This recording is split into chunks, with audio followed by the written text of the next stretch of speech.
Hey guys, it's Chris, and I'm back with James from Daily Use of Sports Trivia, and yes, he's wearing this awesome Panthers-colored cowboy hat because it's his birthday. Happy It's birthday, my birthday! sir. He's like 27 years young. Yeah. Well, happy birthday, man. Anyway, what we're going to do is our Q&A for Game of Thrones Season 6, Episode 5.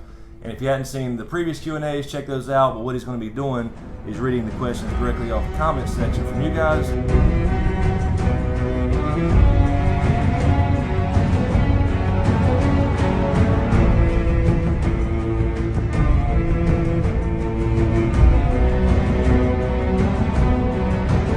Before we get into it, I gotta say, this was my favorite episode of all time. Because it was his only episode of all time. So I finally came over and watched one with him, man. Right. So now we can binge watch, right? The whole series. I'm ready. I loved it. We'll get him caught up. I'm really not kidding, though. I mean, I could tell by your reaction that you thought it was an awesome episode. Too. Oh yeah, it was a fucking emotional roller coaster. It was still horrible to lose Summer, another direwolf, just for budget reasons or what. I don't buy that either. I don't know why they're doing that. But anyway, and then of course Hodor, who's been there since season 1. These are all purely random. This is from Mr. Scotty 301. Mr. Scotty. Q&A number 2. Sorry I didn't see Q&A number 1. Says, James, buddy, pick this one because I think it's good. Mm-hmm. Not being biased there at all, picking that question. Maybe it wasn't random. I saw my name. Do you think that now because Bran has been marked by the White Walker, Night's King, when he passes through the wall, the White Walkers will be able to follow him? So they don't need to bring it down, they have their loophole. Yeah, I think that would happen for sure. I mean, Bloodraven said, you know, when Bran said, well, he can't get in here, he said, well, he can now because he touched you, he's marked you, and he has that frostbite on his arm. And so you would assume that, yeah, if he goes beyond the wall, that will break that warding spell as well. So I believe the wall is coming down one way or the other, and so I definitely think that could happen, but we got to remember, too, that Bloodraven told Bran, so you would think he would know better.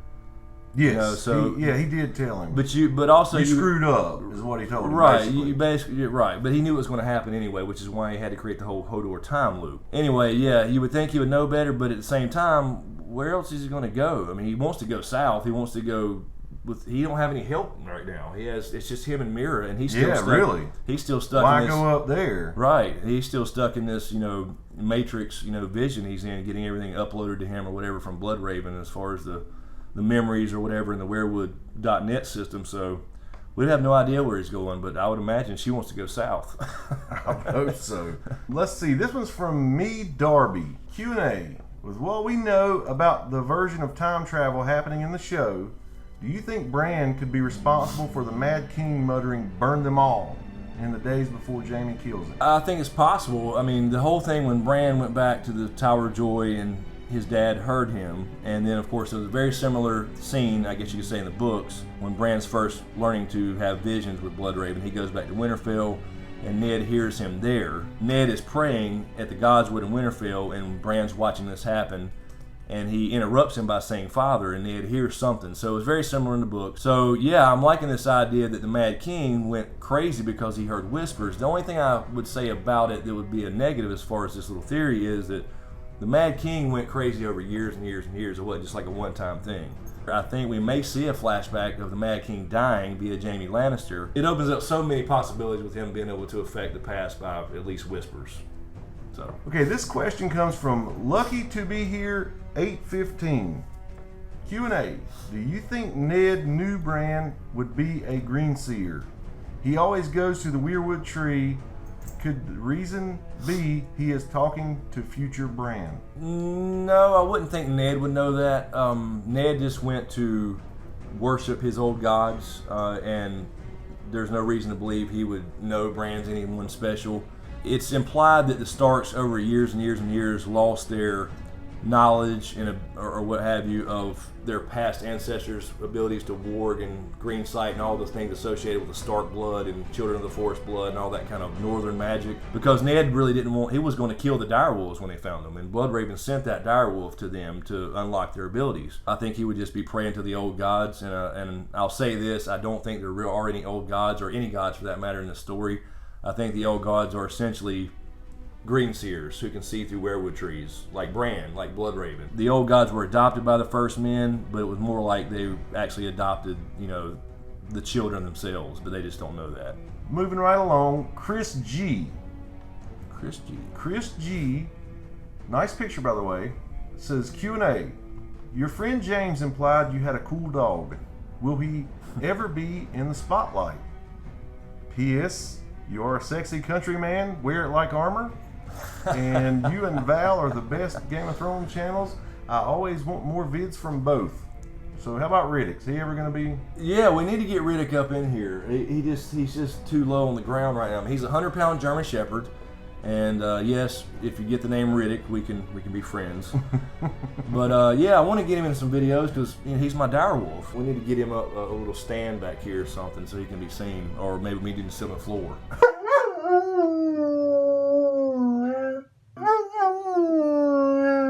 But anyway, what was the second part of that question? Just saying where you are a sexy country. Oh yeah, country okay, boy. that's right. Thank you. Yes, I do wear it like armor because I get my share of comments for my lovely accent. Next we have Sparta King.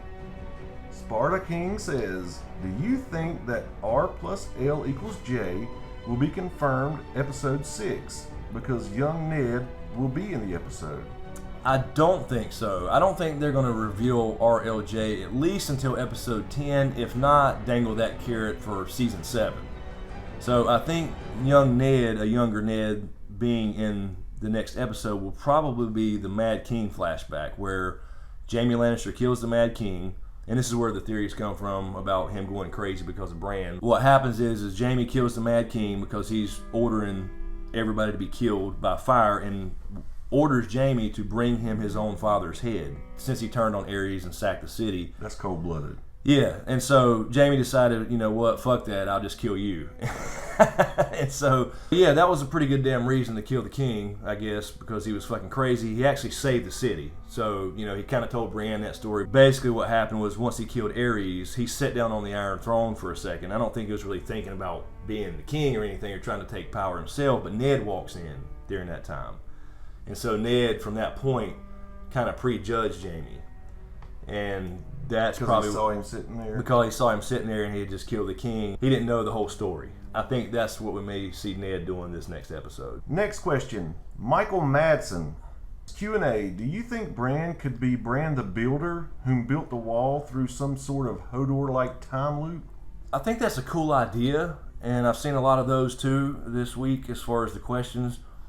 Because how cool would it be for Bran to be not only responsible for bringing the wall down because he's marked, right, and being responsible for building it?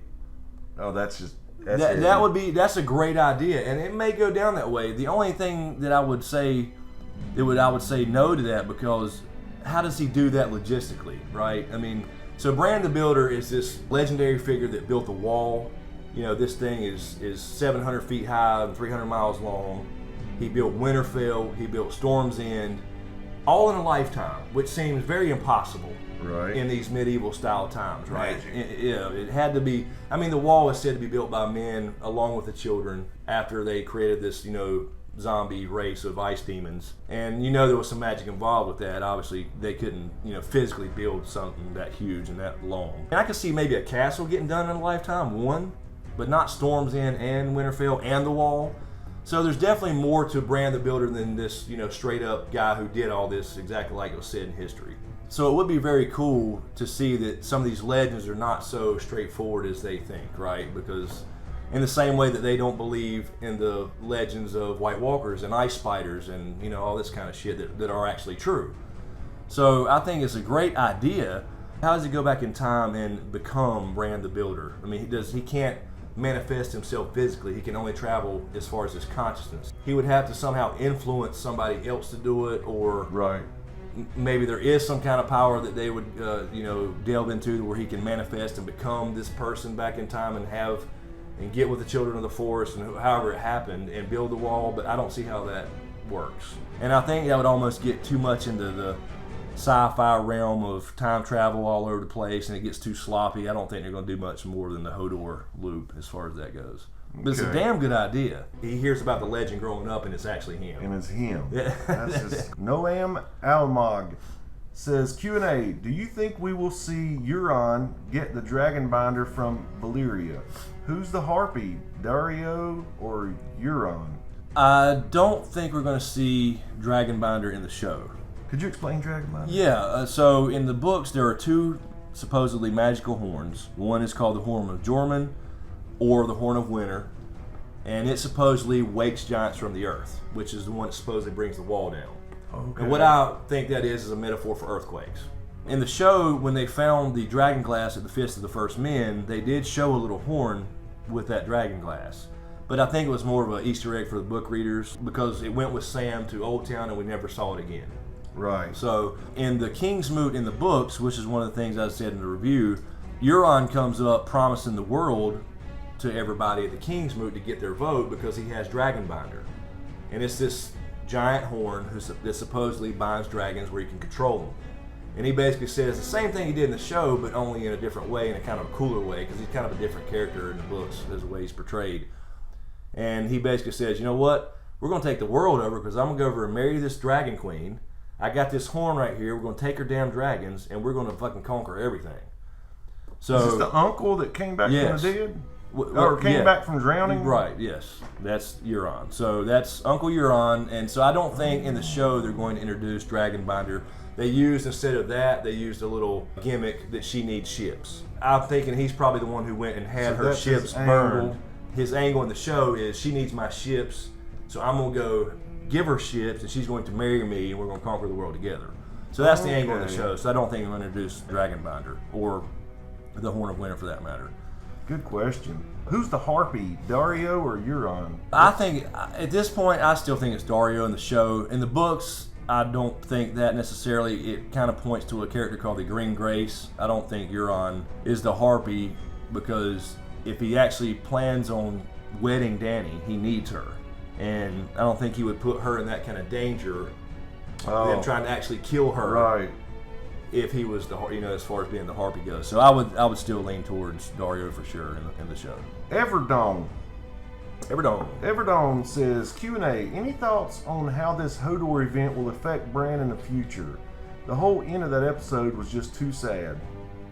Yeah, I mean, he's going to be devastated. Think about that. You're this, Greenseer. He never asked for any of this shit. He got pushed out a damn window because he saw a twincest. He starts having these weird dreams and all these weird visions. He doesn't understand why he can see through a wolf's eyes. And then he learns all this stuff. He goes on this trek all the way up north beyond the wall to God knows where. And then he finds out he's responsible for why Hodor is Hodor.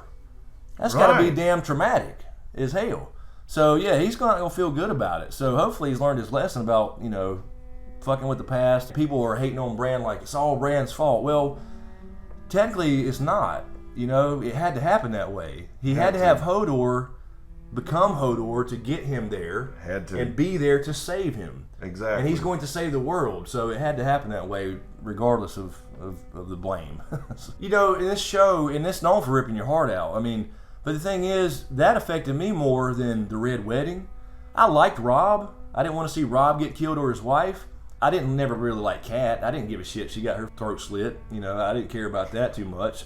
I just didn't like her. It's just not that I wanted it to happen. You know what I mean? I love the Starks. Right. But I didn't like her because she always blamed Jon for being a bastard. Like he can help it. And but I liked Robb. And the Red Wedding was a shocking moment. But as far as you go, this was it. But as far as I go, this was the worst of all of them. Joffrey, we love seeing die. We all sitting there going, laughing when his face turned purple. We all want to see Ramsay die a horrible death. But then these people like Hodor, who again are innocent, has no agenda whatsoever, and then he goes out like that. It's crazy. Somebody actually mentions down here on that same question you will cry more the second time you watch it. That's what made me. No, I'll tell you what though. When I was editing that video, when I got to the end where I was talking about Hodor, because I focused on the Hodor time loop, right, or the paradox, or whatever you want to call it. It was emotional again editing the damn video. So. When I watched I'll be missing you little video. And look, this will never be the same for Game of Thrones fans. This will change their lives literally.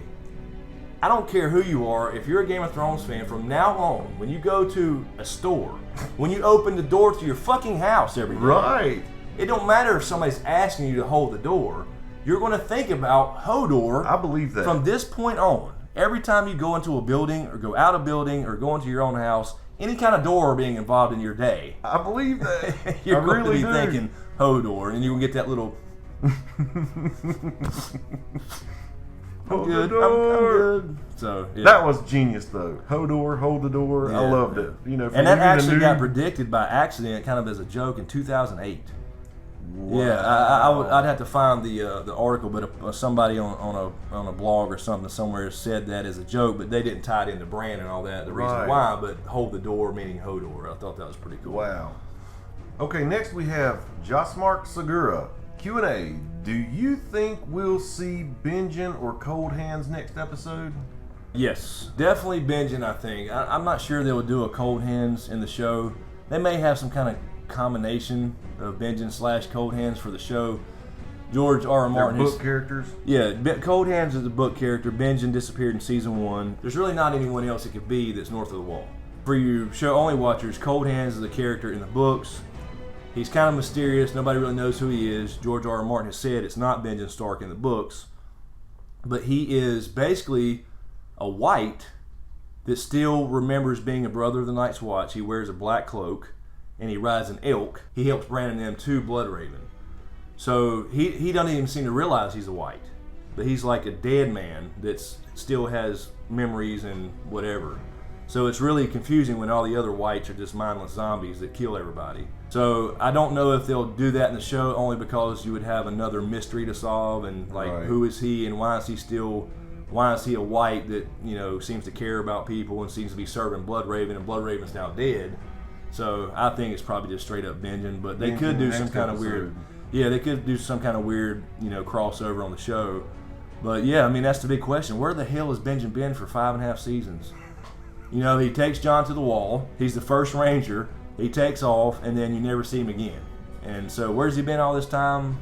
You know, people speculate that he's the one who left the dragon glass at the Fist of the First Men because it was wrapped in the Night's Watch cloak. Oh. So like he's found out about the White Walkers or something, but what has he been doing and where's he been camping for 5 damn years? And surviving for that matter. So well, I hope if they bring him back, they do explain And that. the other reason I would think it would be Benjen and not like a Coldhands type character is that he's swinging a fire flail, and in the books at least, Coldhand is afraid of fire just like any white would be. So, and he can't cross the wall. Okay, in our next question we have Vikram Singh, and he says, Q&A.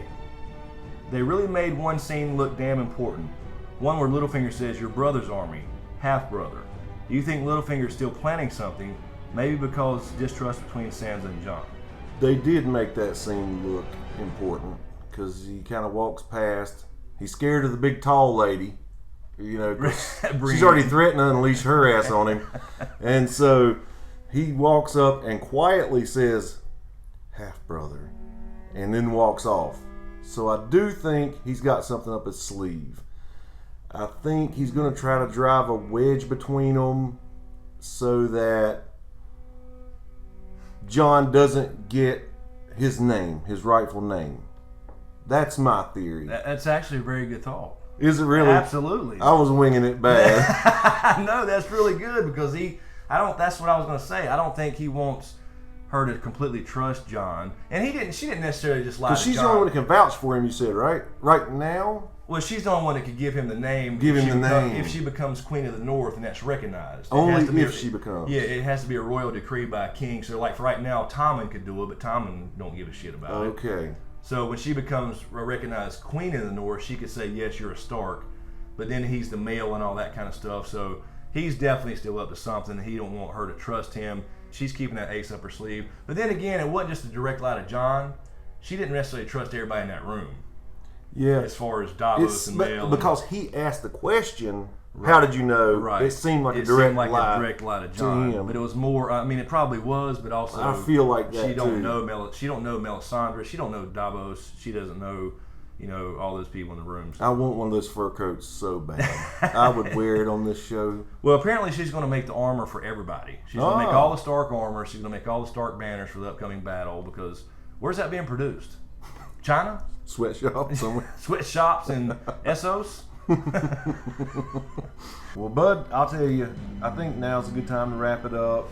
I think we touched on most of the things that we needed to. I looked through here and I tried to find the repetitive ones so that I could ask what, the majority wanted to know. Right. And again, I enjoyed coming over here and watching the episode with you, so I'll probably be back Sunday night if you'll have me. And we'll do it again. I enjoy doing this. Yeah, we're going to get him caught up. We're going to sit down and binge watch again the whole damn series, So I know if he's willing to do that, it's a damn good series. So I'm in. He'll be hooked from episode 1, though. Because now he's kind of seen the end of it. Now he gets to see the beginning of it. So you're going to do it backwards. But I don't care. It's still cool. All right, guys. So that's all we have for this week's Q&A. Again, thanks to James from Daily Use of Sports Trivia for digging in, asking these questions, and doing this little panel thing. I really enjoy this format, and you guys seem to dig it. So we'll keep on doing it, and we'll get him caught up. And happy birthday! Thanks by again. the way. Yeah. So everybody, let James know happy birthday in the comments, and let us know what you think in the comments as far as some of these questions and answers. That it's just my opinion. So feel free to have one in the comments below. Let us know what you think. And as always, guys, thanks for all the support. Be sure to subscribe to get everything. A special shout out to all my patrons from Patreon. I appreciate all the support. Thanks for watching, you guys, and we'll see you next time.